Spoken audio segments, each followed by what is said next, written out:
વાત કરીએ અમરેલીની કે જ્યાંના રાજુલામાં ધાતરવડી એક ડેમના પાણી મુદ્દે હવે ખેડૂતો અને તંત્ર આમને સામને આવી ગયા છે। ધાતરવડી એક ડેમમાંથી પાઇપલાઇન દ્વારા રાજુલા નગરપાલિકા પાણી લે છે, પરંતુ હવે તંત્રએ પાઇપલાઇન મોટી કરવાની કવાયત શરૂ કરતા ખેડૂતોનો રોષ ભભૂકી ઉઠ્યો।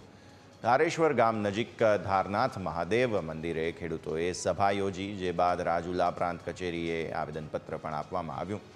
ખેડૂતોનું કહેવું છે કે સિંચાઈ માટે પૂરતું પાણી મળતું નથી અને તંત્ર વધુ પાણી લઈ ખાનગી કંપનીઓને આપી રહ્યું છે।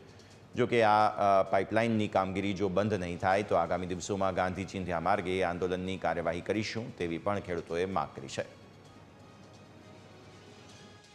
અમારી માંગ એ છે કે નગરપાલિકાનું પાણી સરકારે અને મહીપરીમાંથી આવ્યું છે। અહીં રાજુલા ડેમ છે, આ ચારે બધું સોર્સ છે, તો સિંચાઈનું પાણી ધાતરવડી ડેમમાં જ વારંવાર શા માટે લેવામાં આવે છે અને અમને દબાવીને પાણી લઈ લેવાનો પ્રયત્ન શા માટે કરવામાં આવે? અમારી ડેમ છે, નગરપાલિકાને અમે પાણી આપીએ, પણ અમારા ફ્યુઝ ગેટ આ 20 વર્ષથી પડી ગયા છે, એમાં માટે કોઈ ધ્યાન નથી દીધું। ચીફ ઓફિસર સાહેબને અમે વિનંતી કરીએ છીએ કે બેન, તમે મહિલા છો, તમે કોઈના હાથો બની અને ખેડૂતો અન્નદાતા છે જગતના, એને અસામાજિક કહેવાનું છોડી દો।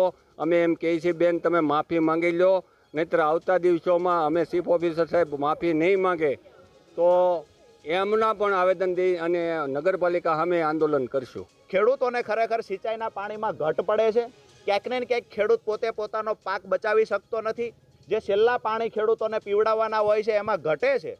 આ પ્રશ્ન હોવા છતાં તંત્ર દ્વારા, નગરપાલિકા દ્વારા એમના અમુક મળતિયાઓને લાભ ખટાવવા માટે થઈ, જે કોન્ટ્રાક્ટરો છે એને ફાયદો થાય એના માટે થઈ, અને કંપનીઓને અને જીઆઈડીસી વિસ્તારમાં જે વધારાનું પાણી આપવા માટે થઈ અને ક્યાંક ને ક્યાંક હજુ આ 2 લાઈન હોવા છતાં ત્રીજી લાઈન નાખવાના પ્રયત્ન થઈ રહ્યા છે। આવનાર દિવસોમાં જો તંત્ર દ્વારા આને આ જ રીતે ખેડૂતોને હેરાન કરવામાં આવશે અને ખેડૂતોના સિંચાઈના પાણીમાંથી પાણી ચોરી અને કોઈ કંપનીઓને આપવાના જો પ્રયત્ન થશે તો ખેડૂતો ગાંધી ચિંધ્યા માર્ગે જેવડી પણ લડાઈ લડવાની થાય એ લડાઈ લડશે।